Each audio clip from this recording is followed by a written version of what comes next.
តាំងពីពេលដែលប៉ាខ្ញុំអនិច្ចកម្មទៅគឺជីវិតខ្ញុំក៏ចាប់ផ្ដើមសាប់ត្រែងដូចគ្នាអ្នកណាអ្នកបំពេញខ្ញុំមនុស្សប្រុសហេតុអីបានក្មេងប្រុសគេហៅមាសទឹក10បានន័យថាបរិបត្តិរបស់យើងជាសិស្សសាលាយើងអត់ត្រូវមានស្នាមសាក់អីហេតុអីយើងចង់មានស្នាមសាក់ស្រាប់តែយើងយកពាក្យមួយម៉ាត់ហ្នឹងមកដាក់លើខ្លួនហើយមាននឹងអីសួស្តីប្រិមត្តក្លាហានបងប្អូនគ្នារីករាយសាជាថ្មីជាមួយនឹងកម្មវិធី K9 Podcast K9 Podcast នៅក្នុងសប្តាហ៍នេះយើងជួបគ្នាជាថ្មីជាមួយនឹងប្រធានបទថ្មីមួយទៀតហើយដែលប្រធានបទនៅក្នុងថ្ងៃនេះយើងនិយាយអំពីស្នាមសាក់បើនិយាយពីស្នាមសាក់គឺជាប្រធានបទមួយដែលកំពុងតែក្តៅកគុកហើយការតចែកហ្នឹងគឺមានកំណត់ចម្រុងចម្រាស់គ្នាមែនទែននៅក្នុងផ្នត់កំណត់នៃសង្គមខ្មែររបស់យើងហើយភ្ញៀវកិត្តិយសរបស់យើងដែលចូលរួមនៅក្នុងកម្មវិធី Podcast របស់យើងថ្ងៃនេះគឺជំរាបសួរបងប្អូនអ៊ំពូមីងទាំងអស់គ្នាខ្ញុំឈ្មោះពីងអ៊ីងហើយបច្ចុប្បន្នខ្ញុំជាម្ចាស់ហាងហើយក៏ជាជាងសាក់នៅហាងម៉ាដាមប្រាថ្នា Tattoo អ្នកទាំងអស់គ្នាប្រហែលជាបានឃើញស្នាមសាក់នៅលើដៃប្រាថ្នានេះហើយជាចំណុចលេចធ្លោមួយហើយបាននិយាយថាជាជាងសាក់បើអត់មានសាក់ក៏អត់កើតត្រូវទេហ្នឹងហើយរូបភាពទាំងអស់ហ្នឹងក៏វាកើតឡើងពីការស្រឡាញ់របស់ប្រាថ្នាដូចគ្នាចា៎បាទអរគុណច្រើនប្រាថ្នាបានប្រឡូកជាមួយនឹងវិស័យនៃការសាក់នេះតាំងពីឆ្នាំណាមកដែរបើនិយាយពីអាជីពជាជាងសាក់នេះគឺខ្ញុំទៅតែចាប់ផ្ដើមនៅចុងឆ្នាំ2023ទេខ្ទង់ខែ8បាទហើយបើនិយាយពីប្រឡូកមួយការចាក់សាក់គឺខ្ញុំមានស្នាមសាក់តាំងពីឆ្នាំ2016អាចជាចុងឆ្នាំ2016បាទប៉ុន្តែ first tattoo ហ្នឹងវាទូចទេបាទវាតូចទេប៉ុន្តែក៏វាមានន័យក្នុងចិត្តយើងថាមានន័យថាមិនដែរមុននឹងសាក់ហ្នឹងគឺខ្ញុំគិតដល់2ឆ្នាំបាទអូជូរដែរចាបើនិយាយពីការសាក់វិញអាចមាននិយមន័យណាមួយទេដែលគេអាចហៅវាបានថាម៉េចសាក់គ្រាន់តែជាសិល្បៈសើស្បែកបាទអត់បានកំណត់អត្តសញ្ញាណឬក៏អត្តចរិតរបស់បុគ្គលទេបាទបច្ចុប្បន្នគឺមានមួយឃ្លានឹងបងហើយខ្លួនខ្ញុំផ្ទាល់ក៏កំពុងព្យាយាមបង្ហាញទៅអ្នកជុំវិញខ្លួនថាស្នាមសាក់គ្រាន់តែជាសិល្បៈឯងរាងកាយខ្ញុំអត្តចរិតខ្ញុំជាមួយនឹងសិលធម៌ជីវធម៌ដែលខ្ញុំមានគឺអត់អាចចែកខ្ញុំទៅលើស្នាមសាក់បានទេសម្រាប់ប្រាថ្នាផ្ទាល់ជាជាងសាក់ម្នាក់យល់យ៉ាងម៉េចដែរចំពោះការសាក់នៅក្នុងសង្គមខ្មែរយើងបច្ចុប្បន្នហ្នឹងសម្រាប់បច្ចុប្បន្ននេះអាចនិយាយបានថាបងប្អូនខ្មែរយើងគឺគាត់បានផ្លាស់ប្ដូរផ្នត់គំនិតច្រើនពីមុនបើប្រៀបធៀបទៅនឹងជាង10ឆ្នាំមុនគឺសឹងថាល្អជាងមុនបានទៅដល់ 70% ព្រោះបើពីមុននៅពេលដែលយើងមានស្នាមសាក់គឺយើងគ្រាន់តែកលេចយើងអាចចែកគាត់ថាគាត់ជាមនុស្សអូមនុស្សហ្នឹងមនុស្សពីលមនុស្សស្ទីវអីចឹងទៅដល់ឥឡូវនេះអត់ទេឥឡូវនេះយើងអាចដើរបង្ហាញដោយសេរីថាអូខ្ញុំមានស្នាមសាក់នៅលើដៃនៅលើជើងនៅលើខ្នងអីចឹងទៅហើយឥឡូវហ្នឹងកលេចមើលទៅក៏មានអ្នកហ៊ានសាក់ដល់ទៅមុខដែរដោយសារយើងក៏ចាប់ផ្ដើមទទួលអរិយធម៌ពីបរទេសច្រើនប៉ុន្តែវប្បធម៌របស់យើងនៅតែរក្សាបើសិនជានិយាយពីការសាក់ប្រហែលជាអតិជនរបស់ប្រាថ្នាភាគច្រើនគឺជាមនុស្សស្រីត្រូវទេប្រាថ្នាមានដឹងអត់ថាមូលហេតុពីក្រោយអីដែលធ្វើឲ្យពួកគាត់ជ្រើសរើសមានស្នាមសាក់លើខ្លួនមូលហេតុនៃការជ្រើសរើសសាក់របស់គាត់បងស្រីយើងមកនិយាយពីបងខ្ញុំហ្មងដែលអាយុច្រើនជាងខ្ញុំដែលវ័យគាត់ច្រើនណាបងភាគច្រើនគាត់ជ្រើសរើសការសាក់បិទបាំងស្នាមវាយ៉ាងណាក៏យើងមានអារម្មណ៍ថាពេលដែលយើងឆ្លុះកញ្ចក់ទៅយើងឃើញស្នាមសាក់របស់យើងទៅជ្រូកផ្កាទៅជ្រូកតុក្កតាទៅជ្រូកអីផ្សេងទៅមានអារម្មណ៍ប្រសើរជាងឃើញស្នាមពួកមនុស្សស្រីស្រឡាញ់រាងកាយខ្លួនឯងមួយយ៉ាងដែលយើងងាកទៅឃើញផ្កាឃើញពណ៌ឃើញអីហ្នឹងទៅវាជាសិល្បៈមួយបែបត្រូវហ្មងចុះសម្រាប់ប្រាថ្នាវិញហេតុអីបានជាសម្រេចចិត្តថាមានស្នាមសាក់ហ្នឹងដោយសារតែយើងខ្លាចថាអូតិចសាក់ទៅតិចនិយាយថាឲ្យតិចអ្នកនេះស្ដីឲ្យអីអញ្ចឹងទៅប៉ុន្តែនៅតែគិតតែជាអត់ទេស្រឡាញ់យ៉ាងណាមកជីវិតក៏បានរូបទូចមួយដាក់លើខ្លួនក៏អស់ចិត្តដែរគិតបែបហ្នឹងអញ្ចឹងមុននឹងខ្ញុំសម្រេចចិត្តហ្នឹងគឺខ្ញុំគិតដល់ទៅ2ឆ្នាំហ្នឹងគិតថាតើដាក់រូបអីគេតើរូបដែលដាក់ហ្នឹងវាមានអត្ថន័យអីគេហើយអត្ថន័យហ្នឹងវាសំខាន់ចំពោះខ្ញុំប៉ុណ្ណារហូតដល់ខ្ញុំជ្រើសរើសរូបហ្នឹងដាក់នៅលើខ្លួនព្រោះខ្ញុំដឹងហើយវាជាស្នាមដែលជាប់យើងមកជីវិតវាមិនរលុប 100%ទេវាគ្រាន់តែស្រាលអញ្ចឹងវាជាប់យើងមកជីវិតក៏ដោយក៏នៅមានស្នាមប្រឡាក់សាច់ចាអញ្ចឹងខ្ញុំគិតឲ្យគិតទៀតរហូតដល់សម្រេចចិត្តថាត្រូវហើយអញ្ចឹងខ្ញុំនឹងជ្រើសរូបហ្នឹងព្រោះរូបហ្នឹងមានអត្ថន័យសម្រាប់ជីវិតខ្ញុំហើយវាត្រូវជាមួយអ្វីដែលខ្ញុំជួបតាំងពីតូចរហូតដល់ធំអញ្ចឹងខ្ញុំគិតថាដាក់រូបហ្នឹងមួយទៅតែបន្ទាប់ពីដាក់ហើយមនុស្សស៊ីលៀសលាខ្លួនណាបងទៅលេងផ្ទះពាក់អាវចិត្តឈឹងទាំងនៅរូបហ្នឹងទូចមួយឯងពាក់តែអាវអញ្ចឹងចិត្តឈឹងអីតែខ្លាចចិត្តយើងខ្លាចឯងកាលហ្នឹងយើងនៅក្មេងដំបងរូបអីគេព្រោះឥឡូវនេះឃើញថាពេញដៃជារូបហ្នឹងតែម្ដងនៅបង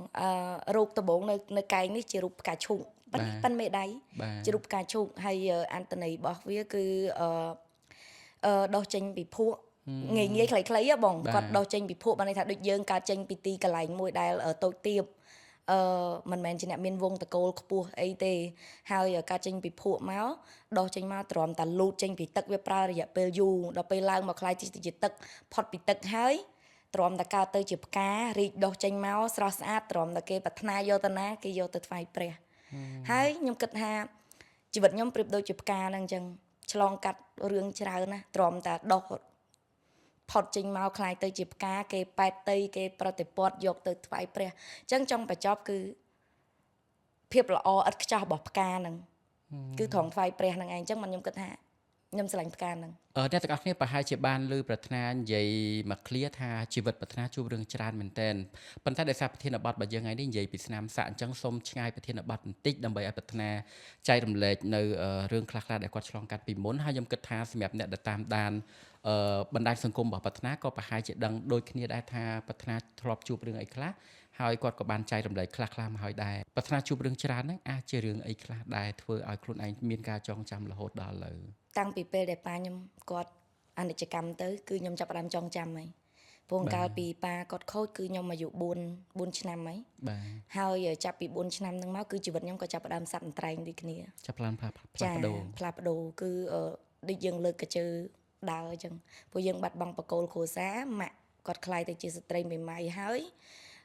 ត្រូវចិញ្ចឹមកូនរ៉ាប់រងកូន3នាក់តែឯងអញ្ចឹងបើនិយាយពីពេលវេលាមួយហ្នឹងគឺខ្ញុំអត់អាចភ្លេចគុណម៉ាក់ខ្ញុំបានទេព្រោះពេលហ្នឹងគឺជាពេលវេលាមួយដែលគាត់ប្រឹងអោបកសោបកូនប្រឹងមើលថែកូនមែនតើអញ្ចឹងចាប់ពីឆ្នាំ2000ដែលប៉ាខ្ញុំខូចទៅគឺពួកខ្ញុំបានផ្លាស់ប្ដូរទីកន្លែងញឹកញាប់បាទរហូតដល់ផ្លាស់ប្ដូរទៅនៅសៀមរាបចុងឆ្នាំ2000ដូចជា2003ចុងឆ្នាំ2003គឺពួកខ្ញុំទៅនៅសៀមរាបហើយឆ្នាំ2007មិនដឹងជាដូចជា2008ម៉ាក់ខ្ញុំគាត់បានការគ្រួសារក្រោយបាទហើយពួកខ្ញុំក៏បានបងប្អូនខ្ញុំក៏បានបែកខ្ញែកគ្នាមួយទៅនៅព្រំដែនថៃមួយទៅនៅព្រំដែនវៀតណាមអីចឹងទៅពួកម៉ាក់ខ្ញុំគាត់មានជំនឿមួយគាត់ខ្លាចបំផុតគឺការដែលឪពុកចុងធ្វើបាបកូនដើមអញ្ចឹងគាត់ខ្លាចដោយសារមួយវឹកហ្នឹងគឺព័ត៌មានហ្នឹងគឺច្រើនមែនតើអញ្ចឹងកូនស្រីដល់ទៅ2នាក់គាត់អត់ហ៊ានឲ្យនៅជាមួយនឹងប្តីក្រោយទេអញ្ចឹងគាត់បែកដោយសារតែខ្លាចរឿងហ្នឹងបំបែកហ្នឹងទៅនៅតាមព្រំដែនហ្នឹងគឺដោយសារតែនៅជាមួយបងប្អូនចានៅមួយបងប្អូនមួយពូខ្ញុំនៅមួយពូហើយបងស្រីខ្ញុំទៅនៅមួយយាយបាទហើយមួយឆ្នាំក្រោយមកពីគាត់ការហ្នឹងគាត់បែកបាក់គ្នាខ្ញុំក៏ត្រឡប់មកនៅមួយគាត់វិញរហូតដល់គាត់ប្រមូលបងប្អូនខ្ញុំមកជុំគ្នានៅឆ្នាំ2008ពេលហ្នឹងអាចនិយាយបានថាមនុស្សតលបងអត់ដឹងថាត្រូវធ្វើអីដើម្បីបានជាចំណូលអញ្ចឹងគាត់ក៏យក3អ្នកបងប្អូនខ្ញុំហ្នឹងទៅផ្ញើថកែអ្នកលក់ថាគ្រឿងកន្លែងហើយជាពេលវេលាហ្នឹងដែរក៏ដែលខ្ញុំចងចាំក្នុងមួយជីវិតខ្ញុំហ្មងគឺខ្ញុំត្រូវតកែធ្វើបាបដូចយើងមានអារម្មណ៍ថាពេលហ្នឹងដូចយើងកិច្ចពីមាត់ខ្លាទៅជួបមាត់តោអញ្ចឹងបាទដើម្បីជីវភាពចាចប់មួយរឿងចូលមួយរឿងហើយនៅពេលដែលមានរឿងហ្នឹងគឺខ្ញុំត្រូវបានគេធ្វើបាបដល់ទៅ1ឆ្នាំហើយពេលហ្នឹងគឺខ្ញុំអាយុទៅតែ12ឆ្នាំឯងប្រាថ្នាក៏អត់បានសុំជំនួយពីអ្នកណាឬក៏ប្រាប់អ្នកណាដើម្បីសុំជំនួយដែរអត់មានជំរឿសទេបងដោយសារម៉ាក់អត់នៅចិត្តហើយគេបំបែកបងប្អូនខ្ញុំទៀតគឺខ្ញុំនៅជាមួយនឹងតកែហ្នឹងហើយប្អូនខ្ញុំ2នាក់ទៀតត្រូវទៅនៅមួយកូនគាត់អញ្ចឹងគឺនៅផ្សេងគ្នាហើយឆ្ងាយពីគ្នាហើយខ្ញុំអត់ដឹងហើយខ្ញុំនៅភ្នំពេញហ្នឹងខ្ញុំអត់ដឹងថាខ្ញុំទៅណាធ្វើអីខ្ញុំគិតថាបើសិនជាខ្ញុំចាកចេញខ្ញុំគួរទៅណាខ្ញុំប្រកាសថាខ្ញុំចេញហើយខ្ញុំរកបងប្អូនខ្ញុំឃើញចុះបរោគ្នាអត់ឃើញចុះបបែកបាក់គ្នាបាត់ទៅនឹងចឹងអាយុ12ឆ្នាំហើយអត់ដែលស្គាល់ភ្នំពេញហើយខ្ញុំខ្លាចត្រង់ហ្នឹងខ្ញុំគិតថាខ្ញុំមានតែទ្រាំខ្លាចផុតខ្លាចដែលម៉ាក់យើងមករកយើងអត់ឃើញយើងអត់ដឹងថាយើងនៅណាហើយខ្ញុំកាន់តែខ្លាចនៅពេលដែលចេញពីហ្នឹងទៅខ្ញុំមានរឿងអីបន្ទាប់ខ្ញុំអត់ដឹងអញ្ចឹងខ្ញុំមានតែទ្រាំនៅមួយកន្លែងហ្នឹងរហូតដល់មួយឆ្នាំបាទនិយាយថាទីសិនចុះនៅពេលដែលម្ចាស់ផ្ទះគាត់ធ្វើបាបចុះសមាជិកគ្រួសារផ្សេងទៀតដែលជាសមាជិកគ្រួសារម្ចាស់ផ្ទះគេអត់នៅទេហើយគ្រួសាររបស់គាត់ក៏ចេញចូលទៅក្រៅប្រទេសញឹកញាប់អញ្ចឹងដូចខ្ញុំតទល់ហ្មងតែ2នាក់ម្ចាស់ផ្ទះប្រុសហ្នឹងហើយអញ្ចឹងបានន័យថាយើងពិបាកនៅក្នុងការដែលស្វែងរកជំនួយមែនតើ រយៈពេលមួយឆ្នាំក្រោយមកតើយើងរំដោះខ្លួនដោយវិធីណា ម៉ាក់គាត់មកវិញខ្ញុំអត់បានដឹងថារយៈពេលមួយឆ្នាំហ្នឹងម៉ាក់ទៅណាខ្ញុំអត់ដឹងអីតែនៅពេលដែលម៉ាក់មកវិញអឺប្អូនប្រុសខ្ញុំដឹងរឿងខ្ញុំ បាទ គាត់យករឿងហ្នឹងទៅប្រាប់ម៉ាក់ហើយខ្ញុំអត់ហ៊ានប្រាប់ទេព្រោះខ្ញុំខ្លាចមានរឿងខ្ញុំអត់ដឹងថាខ្លួនឯងខ្លាចអីខ្លះខ្ញុំដឹងថាខ្ញុំខ្លាចមានរឿងព្រោះគេគំរាមខ្ញុំរហូតដល់ប្អូនខ្ញុំប្រាប់ម៉ាក់ខ្ញុំគាត់លឺគាត់ទៅពឹងអង្គការជួយខ្ញុំហើយម៉ាក់និយាយរួមពេលហ្នឹងមានរឿងធំមែនតើបងគឺប្តឹងផ្ដាល់ឡើងចង់ផ្អើលពេញឆ្នាំ2009ពីឆ្នាំ2009ហ្នឹងគឺខ្ញុំនៅអង្គការបាន4ឆ្នាំខ្ញុំរៀនចាប់ពីថ្នាក់ទី6ដល់ទី8ខ្ញុំចប់ថ្នាក់ទី8 បាទ ហើយខ្ញុំក៏បានចេញពីអង្គការទៅនៅផ្ទះខាងយាយវិញទៅនៅមួយនឹងយាយខាងឪពុកនៅខាងបាត់ដំបង បាទ ហើយអ្នកផ្ទះខ្ញុំមិនដែលដឹងថាខ្ញុំមានរឿងទាំងអស់ហ្នឹងទេខ្ញុំលាក់គ្រប់យ៉ាងទាំងអស់ព្រោះខ្ញុំនិយាយថាយើងក្រាទី1យើងក្មេងស្រីបើសិនជាអ្នកទាំងអស់គ្នាដឹងរឿងហ្នឹងវាជាភាពអាម៉ាស់មួយរបស់អ្នកផ្ទះយើងពីហ្នឹងអាចនិយាយថាយើងរងបរិបត្តិគំនាបក្មេងស្រីហ៎បង បាទ អញ្ចឹងខ្ញុំលាក់ទាំងអស់ខ្ញុំអត់ឲ្យអ្នកផ្ទះខ្ញុំដឹងថាខ្ញុំជួបរឿងអីខ្លះឆ្លងកាត់អីខ្លះក្នុងកំឡុងពេលដែលខ្ញុំបែកបាក់គ្រួសារមួយម៉ាក់មួយបងប្អូនខ្ញុំហ្នឹងទេ ហើយចំនួននោះប្រព័ន្ធផ្សព្វផ្សាយក៏មិនទូលំទូលាយដែលអាចធ្វើឲ្យយើងដឹងព័ត៌មានទាំងអស់ហ្នឹងដែរឬក៏មិនចុះ ហ្នឹងហើយគឺអត់តន់តលាយទេជំនាន់ហ្នឹងនៅស្ដាប់វិទ្យុមើលទូទស្សន៍ឡើយទេហើយរហូតដល់ឆ្នាំ2014ខ្ញុំបានទៅធ្វើការជាពលករនៅប្រទេសថៃពេលហ្នឹងខ្ញុំអាយុ18ឆ្នាំហើយឆ្នាំ2014ហើយទៅធ្វើពលករនៅប្រទេសថៃហ្នឹងដោយសារអត់ជំរឿកិច្ចវេះពីការចាប់រៀបការអញ្ចឹងខ្ញុំទៅដល់ថៃឆ្នាំ2000បងសុំកាត់បន្តិចមិញបញ្ជាក់ថាទៅធ្វើពលករនៅថៃដោយសារកិច្ចវេះពីការចាប់រាយការណ៍អញ្ចឹងមានន័យថាម្ដាយរបស់ប្រាថ្នារៀបចំអាពាហ៍ពិពាហ៍ឲ្យប្រាថ្នានៅឯស្រុកកំណើតឬក៏យ៉ាងម៉េច កន្លែងហ្នឹងគឺចាស់គាត់បាននិយាយគ្នាគាត់របៀបថាគាត់មានអាជំនឿមួយថាក្នុងផ្ទះមានកូនស្រីដូចមានកឡប្រហុកតែស្អុយហីហើយដល់ពេលអញ្ចឹងគាត់ទលាមទលាប់របស់អ្នកស្រុកយើងតែ5 6 10មិនតាន់ទេគឺឲ្យកូនស្រីការហើយខ្ញុំតាំងពីទូចមកខ្ញុំចងចាំគ្រប់រឿងដែលកើតឡើងពីជីវិតខ្ញុំហើយខ្ញុំក៏បានអានច្រើនរៀនច្រើនពាក់ព័ន្ធទៅនឹងជីវិតមនុស្សស្រីដែរអញ្ចឹងខ្ញុំអត់ចង់ឲ្យការរៀបការហ្នឹងបខំក្មេងស្រីអីទៀតអីអញ្ចឹងខ្ញុំក៏សម្រេចចិត្តថាចេញពីផ្ទះទៅធ្វើការនៅថៃទៅដើម្បីកុំឲ្យខ្ញុំគិតថាខ្ញុំគួរតែសម្រេចលើជីវិតរបស់ខ្ញុំខ្លួនឯង ជីវិតជាពលករនៅថៃមិនទៅរយៈពេលប៉ុន្មានឆ្នាំ ដូចជាចិត្តមួយឆ្នាំបងធ្វើការខាង sale យើងគ្រាន់តែជួយលក់តកែថៃលក់គ្រឿងសម្ភារៈគ្រឿងសង្ហារឹមពងកាលពីឆ្នាំ2008 2009ខ្ញុំធ្វើការនៅភ្នំពេញហ្នឹងក៏ខ្ញុំធ្វើជាអ្នកលក់ដែរខ្ញុំអាយុកាលហ្នឹងទៅ11 12ទេប៉ុន្តែខ្ញុំកាន់តូប4 5តូបម្នាក់ឯងអញ្ចឹងទៅឲ្យលក់វាថាជំនាញយើងជាអ្នកលក់ជាអ្នកនិយាយស្ដីហ្នឹងហ្មងបាទយើងបានមាត់បានកអញ្ចឹងទៅការលក់របស់យើងក៏ប្រសើរដែរចាស្ដាប់មកទៅជីវិតជួបរឿងច្រើនហ្មងហើយក៏បដូរពីមួយកន្លែងទៅមួយកន្លែងដែលធ្វើឲ្យប្រាថ្នាមានការចងចាំរហូតមកដល់ឥឡូវហើយអាចនិយាយបានថាឆ្លងកាត់រឿងទាំងអស់នេះក៏វាបានបង្រៀនឲ្យផ្លូវចិត្តរបស់ប្រាថ្នាមានភាពរឹងមាំរហូតមកដល់ពេលមួយក៏ប្រាថ្នានៅតែអាចជួបរឿងចុងក្រោយគឺជួបប្រទះជាមួយនឹងជីវិតអាពាហ៍ពិពាហ៍អាចនិយាយចាប់ផ្ដើមពីកន្លែងហ្នឹងតិចបានទេនៅពេលដែលមនុស្សពីរនាក់អត់បានស្រឡាញ់គ្នាហើយនៅមួយគ្នាចេះតែប្រឹងធ្វើដើម្បីតែហេតុផលរៀងខ្លួនបាទ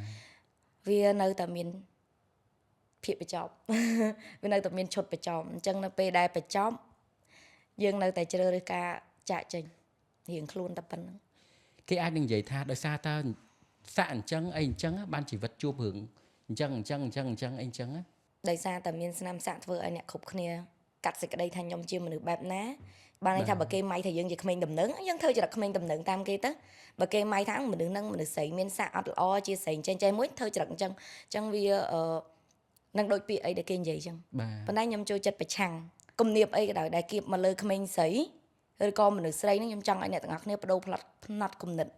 គុំគៀបគាត់ទៀតគុំគៀបសកាត់គាត់ទៀតហេតុអីបានក្មេងប្រុសតែងតែទទួលបានគេហៅមាសទឹក10ហ៎បងមិនក៏នៅតែល្អដែរជួបរឿងអីក៏នៅតែល្អហើយមនុស្សស្រីហ៊ានតែមានរឿងអីអាប្រឡាក់តែបន្តិចគឺចប់អញ្ចឹងបើសិនជាយើងកន្លែងតែគិតបែបហ្នឹង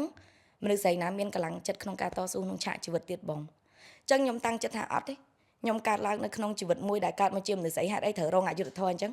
ខ្ញុំត្រូវតែប្រឆាំងនៅអ្វីដែល ផ្នែកកំណត់មនុស្សជុំវិញខ្លួនផ្ដល់ឲ្យអញ្ចឹងបើសិនជាអ្នកទាំងអស់គ្នាកាត់សេចក្តីថាអូមើលម្នាក់ស្រីហ្នឹងមានស្នាមស្អាតសង្ស័យម្នាក់ហ្នឹងអត់ល្អទេជាស្រីចេះអញ្ចឹងមកខ្ញុំគិតថាតារាបណាស្នាមស្អាតគ្រាន់តែជាសិល្បៈនៅលើស្បែកហើយ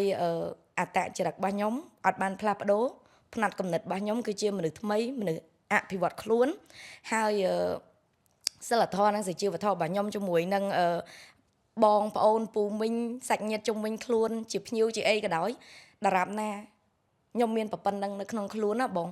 ស្នាមសាក់វាគ្រាន់តែជាសិល្បៈឯងការរើសអើងឬការវាយតម្លៃពីសង្គមនៅខាងក្រៅវាអាចនឹងធ្វើឲ្យយើងបិទតិចមកជាហៀងបើកតិចមកជាហៀងបានប៉ុន្តែតាំងពីដើមមកប្រាថ្នានិយាយថាស្ថិតនៅក្នុងក្រុមគ្រួសារមួយដែលមានការទំនៀមទម្លាប់ប្រពៃណីវប្បធម៌នឹងច្រើនមែនតើចាហ្មងនៅពេលដែលខ្លួនឯងមានស្នាមសាក់អញ្ចឹងមិនទៅអ្នកផ្ទះខ្ញុំគាត់ខឹងខឹងបងអត់និយាយរកគ្នាឡើង2ឆ្នាំប៉ុន្តែមិនមែនយើងអត់និយាយរកគាត់ទេគាត់តែអត់និយាយរកយើងគាត់នៅតែគាត់ជាញាតិយើងដដែលទេគ្រាន់ថាគាត់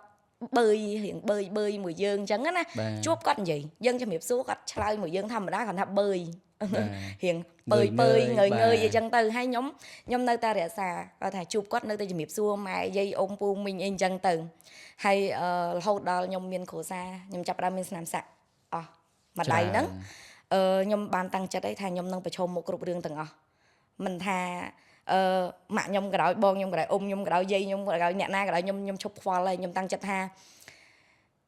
ខ្ញុំសម្រេចចិត្តតាំងពីដំបូងមកម៉ែខ្ញុំធ្វើជាម្ចាស់លើជីវិតខ្ញុំបាទអញ្ចឹងខ្ញុំនឹងបង្ហាញពួកគាត់ថាអ្វីដែលពួកគាត់យល់គឺខុសស្រឡះ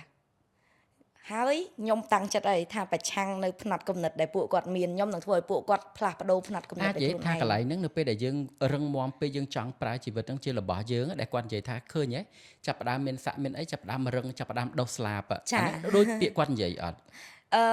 ដោយសារពាក្យហ្នឹងយើងឈឺបងឈឺព្រោះថាចេះចំ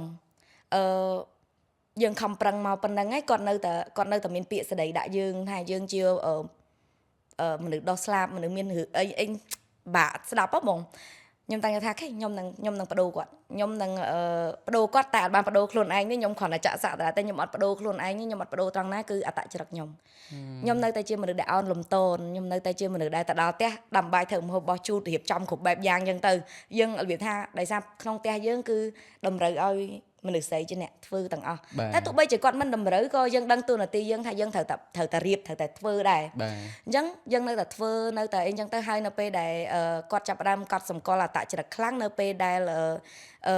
ពួកខ្ញុំផ្ទុះការងារអង្កាលពីនៅមួយគ្រួសារបាទគាត់បានដឹងថាអូកូនអញប៉ាកែចៅអញប៉ាកែគាត់មើលទៅលើវីដេអូការងារដែលខ្ញុំធ្វើជាមួយនឹងអីពេលដែលភ្ញៀវមកយើងធ្វើការងារជាមួយនឹងភ្ញៀវអីចឹងទៅបានគាត់ដឹងថាអត់ដូចអីដែលគាត់គិតទេប៉ុន្តែពេលហ្នឹងគឺគាត់នៅតែអត់ទាន់បានផ្លាស់ប្ដូរទាំងស្រុងដែរគាត់នៅតែមានអារម្មណ៍មួយថាដូចអីដែលគាត់គិតព្រោះដោយសារពេលហ្នឹងដូចនិយាយចឹងទោះបីយើងខំកែប្រែមិនក៏ដោយបើមនុស្សជុំវិញខ្លួនបើយើងធ្វើចរិតមិនល្អឲ្យគាត់ឃើញគាត់នៅតែគិតថាមនុស្សហ្នឹងវាអញ្ចឹងគឺគាត់នៅតែទួលអារម្មណ៍មួយថាអត់កើតទេអញ្ចឹងរហូតទាល់តែខ្ញុំបែកបាក់គ្រួសារបាទខ្ញុំគិតថាបើសិនជាខ្ញុំអត់ជ្រើសរើសការចាក់សាក់ហ្នឹងខ្ញុំនឹងអត់មានអីចិញ្ចឹមកូនទេបើខ្ញុំពឹងទៅលើចំណូលអនឡាញមួយមុខខ្ញុំគិតថាមករស់បែកបាក់គ្នាភ្លាមខ្ញុំស្វាត់ទៅរៀនសាក់បន្ថែមប៉ុន្តែ accident ណាគេហៅភាពចៃដន្យកើតឡើងខ្ញុំអត់នឹកស្មានថាវីដេអូដែលខ្ញុំធ្វើលេងជាមួយនឹងបងប្អូនដែលគាត់មកសាក់លើកដំបូងមួយខ្ញុំហ្នឹងគឺសាក់ដែលតេស្តទឹកដៃយើងទេគឺយើងរៀនអញនិយាយថាគ្រប់ជាងសាក់ទាំងអស់គឺគាត់តែងតែមានអា first part ហ្នឹងអា beginner ដែលចាប់ផ្ដើមដំបូងហ្នឹងត្រូវតែរៀនសាក់ទៅលើសាច់ហើយសាច់អត់មានអ្នកណាឆ្ងាយទេមានបងប្អូនមិត្តភក្តិចិត្តស្និទ្ធខ្លួនឯងហ្នឹងហើយគឺយកមកសាក់ហ្មងប៉ុន្តែអត់ហ៊ានសាក់រូបធំទេធម្មតាយើងត្រូវតែផ្ដើមពីទូចទេបើថ្ងៃក្រោយដឹងរូបហ្នឹងអត់ស្អាតយើងកែឲ្យបានអីចឹងទៅអញ្ចឹងអា part ហ្នឹងគឺគ្រប់ជាងសាក់ជួបទាំងអស់ខ្ញុំមិននឹកស្មានថាវីដេអូហ្នឹងខ្ទុះទេឡើងរាប់ 100k បងហើយនៅពេលដែលខ្ទុះហ្នឹងស្រាប់តែមានភ្ញៀវតាក់ទងមកអូនបងចង់មកសាក់អូនឯងបងចង់មក support អូនឯងអូពេលហ្នឹងខ្ញុំចង់អរគុណបងមែនតើបើពេលវេលាហ្នឹងអត់មានបងខ្ញុំប្រហែលជាអត់មានលុយចិញ្ចឹមកូនទេអូខេឥឡូវបកត្រឡប់ទៅក្រោយវិញបន្តិចថានៅពេលដែលស្នាមសាក់លើកដំបូងអ្នកណាជាអតិថិជនដំបូងគេហើយទទួលបានលុយដំបូងក្នុងអាជីវកម្មមួយនឹងចាំអត់គាត់ជាប្អូនស្គាល់តគ្នាបងហើយខ្ញុំបានប្រាប់គាត់ដែរថាអូនបងអត់ធ្លាប់សាក់ទេ ក៏ថាអត់អីខ្ញុំទុកចិត្តចាឯង អូ គាត់និយាយចឹងមកថាអត់អីចាខ្ញុំទុកចិត្តចាឯងហើយកុំបារម្ភអាថ្លៃម៉ាស៊ីនហ្នឹងខ្ញុំឲ្យអាហ្នឹងយើងនិយាយកាត់ទៅលើជំនឿខ្មែរយើងហើយនឹងហុងស៊ុយក៏ដូចគ្នាអញ្ចឹងអាការងារដំបូងត្រូវតែបានចំណូលដើម្បីឲ្យអាក្រោយមកទៀតគឺគេហៅថាបានមួយហ្នឹងហើយបាន2 3 4 5 6 7អីចឹងទៅអញ្ចឹងសាក់រូបនឹងរួចគាត់បានឲ្យខ្ញុំ$20អញ្ចឹង$20ហ្នឹងគឺជាចំណូលដំបូងនៃការចាក់សាក់របស់ខ្ញុំហើយយើងអត់ expect ថាយើងអត់រំពឹងថារូបនឹងបានស្អាតទេ ឥឡូវអញ្ចេះបើសិនជាបងអត់ទាន់មានស្នាមសាក់អីចង់បើសួរថាសាក់រូបអីហ្មងគឺអត់ដឹងទេដោយសារអត់ដឹងថាសាក់រូបអីវាស្អាតវាសមជាមួយពណ៌ស្បែកយើងរូបរាងយើងប្រាថ្នាជាជាងសាក់អាចប្រាប់បងវិញបានថាបងគួរសាក់រូបអីជាទូទៅហ្មងសម្រាប់បទពិសោធន៍របស់ខ្ញុំមុននឹងចាក់សាក់មុននឹងខ្លាយជាជាងសាក់ហ្នឹងទៀតបាទហើយខ្ញុំក៏បានមើលវីដេអូ recommend នៅលើsocial media ច្រើនពាក់ព័ន្ធទៅនឹង professional ជាងសាក់គ្រប់ជាងទាំងអស់គឺនឹង recommend ឲ្យភ្ញៀវធ្វើ research ដោយខ្លួនឯងអញ្ចឹងពាក្យថា research ហ្នឹងគឺយើងទៅស្រាវជ្រាវដោយខ្លួនឯងជាពិសេសស្វែងរកខ្លួនឯងសិនបាទអញ្ចឹងនៅពេលដែលមកសួរជាងប្រកាសជាមានរោគច្រើនណាបាទបងអានេះប៉ុន្តែនៅពេលដែលយើងខ្លួនឯងជាសម័យខ្លួនដែលចង់សាក់ហ្នឹងអត់ទាន់ដឹងថាចង់បានអីហងយើងនឹងដូចពេលយើងដើរផ្សារអត់ទាន់ដឹងខ្លួនឯងចង់ទិញអីវិលចាពេលហ្នឹងគឺវិលហ្មងបងចា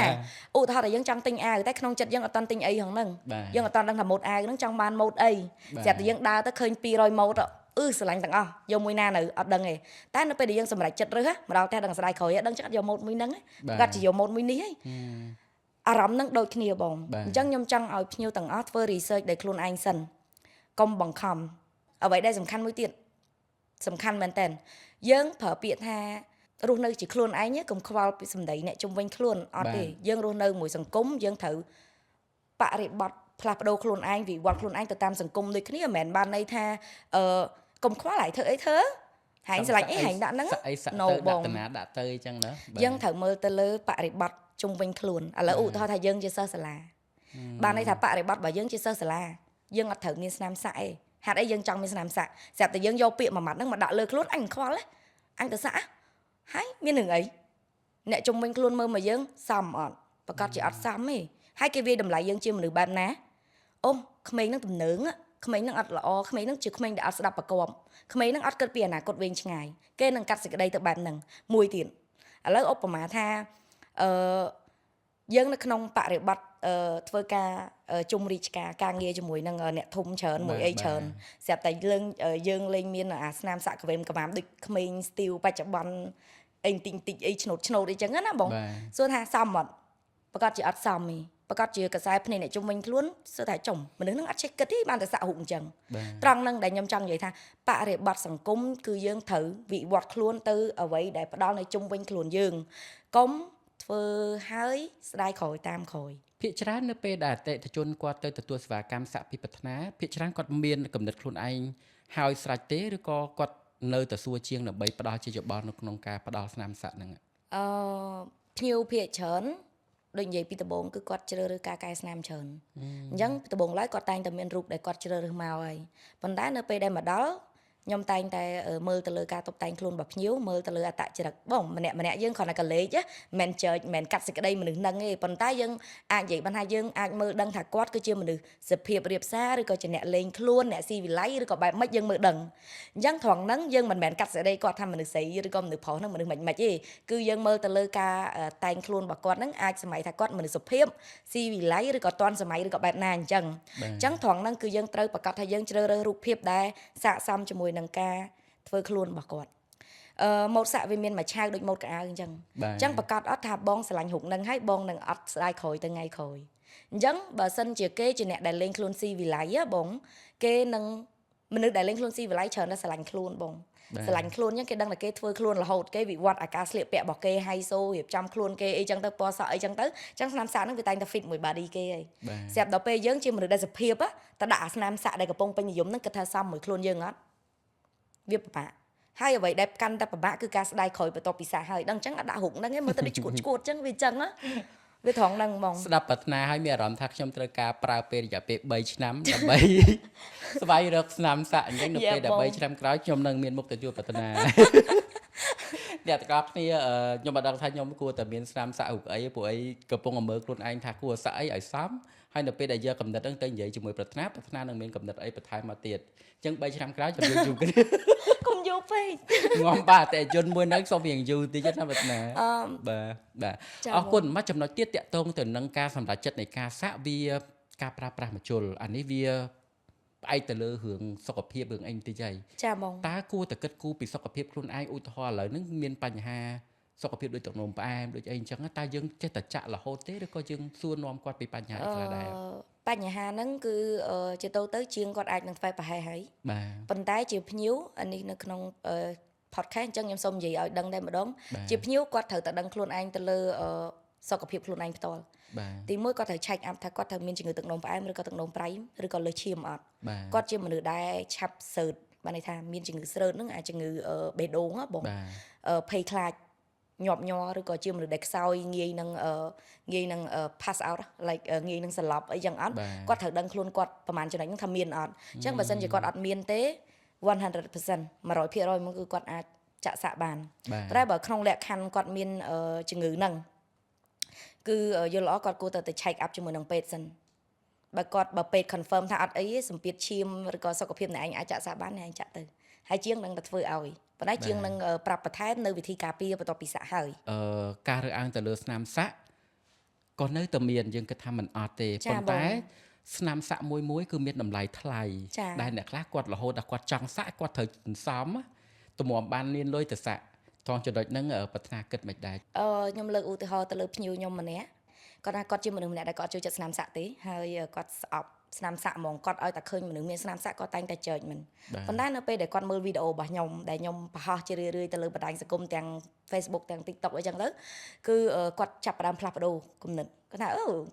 គេជាងសាក់ស្រីគេសាក់ឡើងពេញខ្លួនហើយមើលការនិយាយស្ដីរបស់គេហើយមើលទៅលើការរស់ស៊ីរបស់គេវាខុសពីអីដែលគាត់គិតហ្មង បាទ អញ្ចឹងស្រាប់តែគាត់កើតចិត្តគំនិតទៅជាស្រឡាញ់សាក់ដែរ ហើយគាត់មកដល់គាត់គ្រាន់តែចង់សាក់តែគាត់អត់ទាន់យល់ពីសាក់ទាំងអស់គឺដូចមុនអញ្ចឹងគឺគាត់អត់ដឹងថាខ្លួនឯងចង់សាក់រូបអីទេស្រាប់តែគាត់មកសួរខ្ញុំថាចេះម៉អូន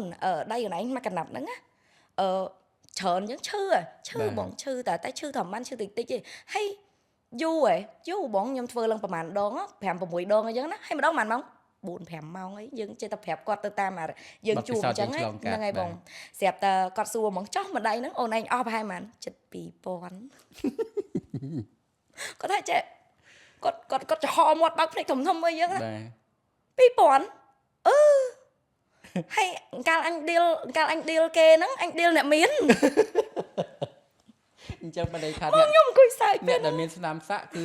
មិនមែនអ្នកអត់ទេព្រោះអីសាក់មួយគឺថ្លៃហើយបើសិនជាប្រណិតហើយនៅក្នុងហាងដែលទំនើបទៀត កាន់តែថ្លៃ អញ្ចឹងន័យថាកុំល្មមកុំរើសអើងអ្នកមាន មកពេលហ្នឹងខ្ញុំសើចមែនតើហ្មងព្រោះអីlike គាត់អត់បានចាប់អារម្មណ៍ទៅលើតម្លៃទេគាត់ដឹងតែស្នាមសាក់កវែងកវាមអីគាត់អត់ចូលចិត្តហើយគាត់ម៉ៃមនុស្សស្រាប់តែគាត់លឺតម្លៃពុបអញឌីលអ្នកមាន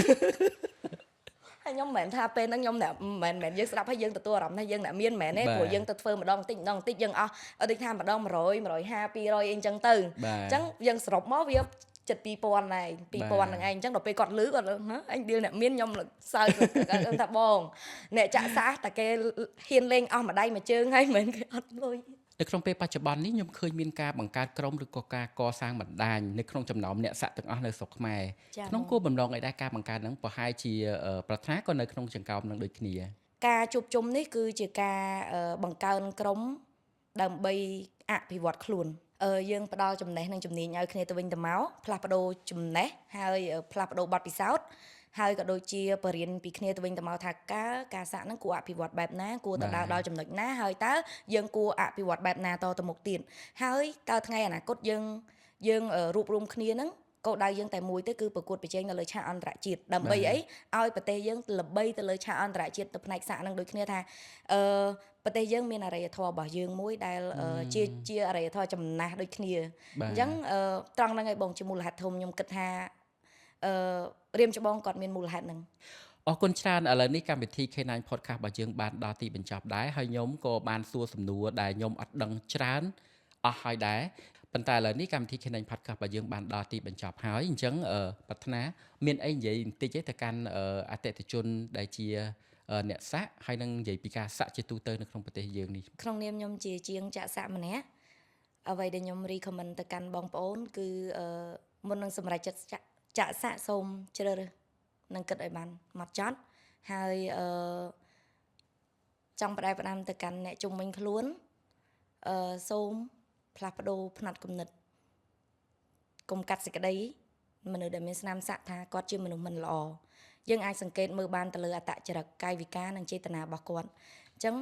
អ្នកមានស្នាមសាក់គ្រាន់តែជាសិល្បៈនៅលើស្បែកទេបាទនៅពេលនេះកម្មវិធី K9 Podcast របស់យើងបានដល់ទីបញ្ចប់ខ្ញុំបាទសុភានាងខ្ញុំពេញអ៊ីងហៅប្រាថ្នាបាទសូមអរគុណសូមជម្រាបលា